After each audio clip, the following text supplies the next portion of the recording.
Surpreenderam-me todos eles, porque na realidade não tiveram a vivacidade que se esperava. Todos eles? Todos os três? Sim, todos eles.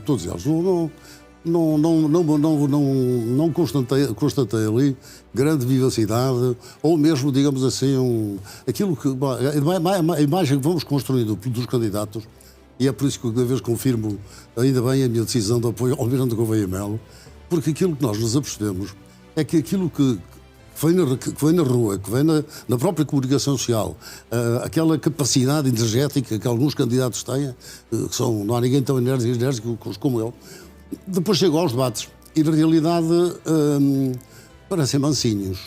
E acha que isso não aconteceu com o candidato que apoia, Gouveia Melo? Não, acho que não. O Luís Gouveia Melo teve, primeiro, ele partiu para estes debates com uma expectativa muito baixa, o que acho que foi ótimo. Porque só faltava dizer até agora que o Almirante não sabia ler nem escrever. De maneira que agora, quando ele aparece realmente com um discurso estruturado, e quando eu digo que os debates foram realmente insossos, referia-me sobretudo à situação dos debates oficiais, digamos, aqueles caloramentos de 28 debates. Sim, de meia hora cada um. Cada hoje, candidato tem 15 minutos para responder. Eu hoje assisti ao debate no SAMI da Alcobaça, da CNN, da concorrência aqui do NAU. E então o que é que acontece? Estiveram lá os quatro e, na realidade, eu penso que toda a gente viu que sobressaiu o Almirante. Até me percebi, às vezes as imagens são muito importantes, de alguma reverência dos outros candidatos em relação ao Almirante. Ou seja, na realidade eles reconhecem o sentido de Estado, reconhece o espírito de missão, reconhece aquilo que são os valores que o Almirante defende. E, portanto, para a independência, todos querem ser independentes. Não há nenhum candidato que não queira ser independente. Mas depois, realmente, vai sempre ao de cima a sua história, o seu histórico dos partidos políticos. Não é? Mas acha que o Almirante Gouveia Melo conseguiu ser eficaz a passar a mensagem no debate de ontem com João Coutinho Figueiredo? Neste debate hoje, não tenho dúvidas, eu não tive a oportunidade de ver ainda comentários, mas eu estou convencido que vai haver comentários muito favoráveis a dizer, bom, mas afinal ele sabe ler e escrever. Não é? Isto é uma expressão maçónica, atenção. Porque também é importante dizer que, e eu posso dizê-lo, que essas suspeições que lançavam sobre o Almirante Gouveia Melo não têm qualquer fundamento, porque maçom sou eu. Eu sou maçom e sou católico, não é? E, portanto, eu não posso dizer quem são os meus irmãos, mas posso dizer quem não é. Ora bem, então eu estou em condições de dizer que o Almirante Gouveia Melo não tem nada a ver com a maçonaria. Por outro lado, a maçonaria regular e irregular, não é? A maçonaria não tem importância nenhuma. Alguns maçons que não sabem bem o que é a maçonaria. Porquê é que acha que lhe querem dar importância, então? Não, exatamente por causa da descrição. Se chamam, porque é que não sabe quem são as pessoas? Porque é que não se identificam? Os sócios do Sporting, do Benfica, também andam a gritar os quatro ventos. Bem, qual é o seu ritual? Ir para o clube, beber umas cervejas, não é? Antes do derby começar, não é? E, portanto, a partir daí, é esse o ritual. Na maçonaria reúnem em casas, não é? Reúnem numa sala e, portanto, fazem um ritual próprio, mas que está nos livros. Qualquer livraria tem tudo a ver com a maçonaria. Em alguns maçons, que eles próprios não sabem o que é a maçonaria, e então depois param de dizer coisas, não é? E às vezes oportunisticamente.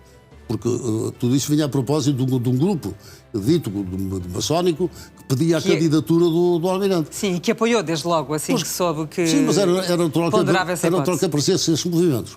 Mas em relação a Eduardo Frazejais, permita-me, Marisa, deixar aqui uma nota.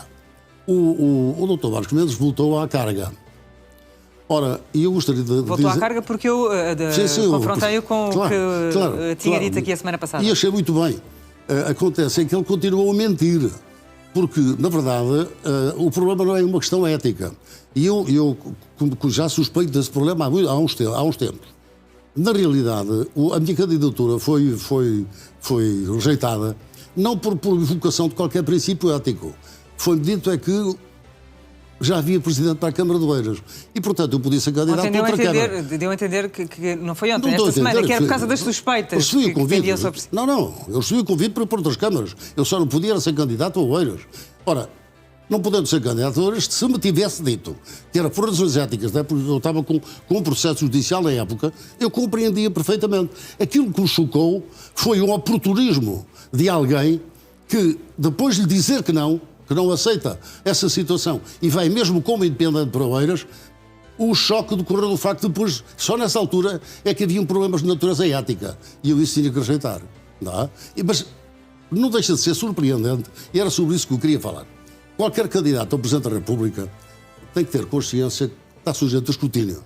Aliás, todos os políticos, todos aqueles que têm responsabilidades políticas, ou judiciais, quer dizer, até os magistrados do Ministério Público, os juízes, todas as pessoas têm poder, têm que ser escrutinadas. E, portanto, não têm que levar a mal.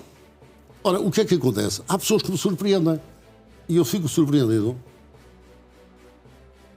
Porque comecei a analisar qual é o problema do Dr. Mendes, esta coisa ética. E há alguém que demora, que durante 20 anos, isso foi em 2005, em 2025 apresentou-me como ato de grande relevância ética o facto de recusar a minha candidatura. E eu pergunto-me, onde está essa guerra a propósito da defesa da ética antes de 2005? Ou seja, de 85 a 2005, que é quando ele teve vida política relevante. E depois de 2005 a 2025, que atos fundamentais podemos identificá-los, conectá-los como defesa de princípios éticos. O que eu sei é o seguinte, ele tem duas caras. Uma que é que todos conhecem, e é possível vermos que eu fui amigo do Dr. Marcos Mendes durante 25 anos. E, eu percebo que lhe quero responder, mas temos que ser mais breves, porque senão não temos tempo para tudo. Não, então é simples, eu respondo rapidamente, mas isto de uma vez por todas tem que ficar esclarecido. A mim também me enganou, porque em 97 eu designei o presidente da Universidade Atlântica. A primeira coisa que ele fez foi meter lá a doutora Paula Teixeira da Cruz, que mais tarde veio a ser Ministra da Justiça, com ordenado chorudo, e que eu, quando cheguei em 2006, rejeitei e mandei embora. Mandei embora não, disse ao Conselho de Administração, mandem embora, não é? Bom, depois verifico o seguinte, o Dr. Marcos Mendes enriqueceu na política. E, portanto, eu não enriqueci na política, mas ele enriqueceu. Normalmente ele entra com uma assinatura e sai com milhões. Que foi o que aconteceu, por exemplo, com as eólicas da Madeira e com o seu amigo Joaquim Coimbra. Ora, curiosamente, Joaquim Coimbra também estava na criação do jornal O Sol. O jornal O Sol em 2006. Para concluir. Ora bem, para concluir dizendo que, para falar de ética, é preciso ter um percurso pessoal, um percurso de vida que representa exatamente uma dedicação, um combate, justamente porque a ética aplica-se em toda a ética nossa na política, não é? A ética é transversal a toda a sociedade. Ora bem, o historial dele não é esse. E eu vou dizer, eu tinha que fazer esta direção porque eu espero que ele, a partir de agora, que não reaja mais. Porque, na realidade, eu até falei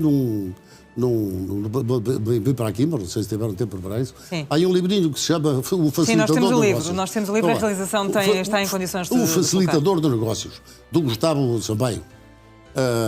Esse livro explica bem o que é que pessoas como o Marcos Mendes fazem no tráfico de influências, de negócios, etc. E eu vou dizer, não gostava nada de ter, como Presidente da República, um facilitador de negócios. Era este livro que estava a referir. Bom, vamos avançar muito rapidamente e agora ficamos com muito pouco tempo para os outros pontos, mas na próxima terça-feira assinala-se o 25 de novembro, os 50 anos do 25 de novembro de 1975. É uma data que dá asa muita polémica. Qual é a sua interpretação? Olha, a minha interpretação é que só não digo que é uma interpretação autêntica, porque já estava fora da tropa nessa altura. Tinha vindo há coisa de um ano de ultramar. E a minha opinião é vivida. Portanto, vivi com alegria o 25 de Abril, o 1º de Maio, embora o 1º de Maio trouxe os primeiros sobressaltos do estádio 1º de Maio, passou a chamar-se assim. Ora, o que é que acontece? Vivi o 11 de Março. Antes disso, vivi o 28 de Setembro, o 11 de Março de 74.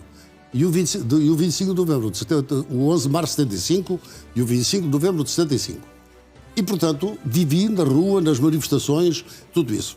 E é indiscutível que a mim causa uma confusão enorme algumas das pessoas que fizeram o 25 de novembro, que lutaram pela democracia e pela liberdade, que quiseram repor aquilo que era o espírito, a letra do programa das Forças Armadas e hoje virem dizer que não faz sentido comemorar o 25 de novembro. O 25 de novembro não tem a importância do 25 de abril, mas naturalmente. Deve ser comemorado, mas deve ser opinião. comemorada porque o 25 de novembro, a não ser que discordem do regime Teve uma grande e da importância para a democracia. consolidação da democracia. Naturalmente, foi fundamental.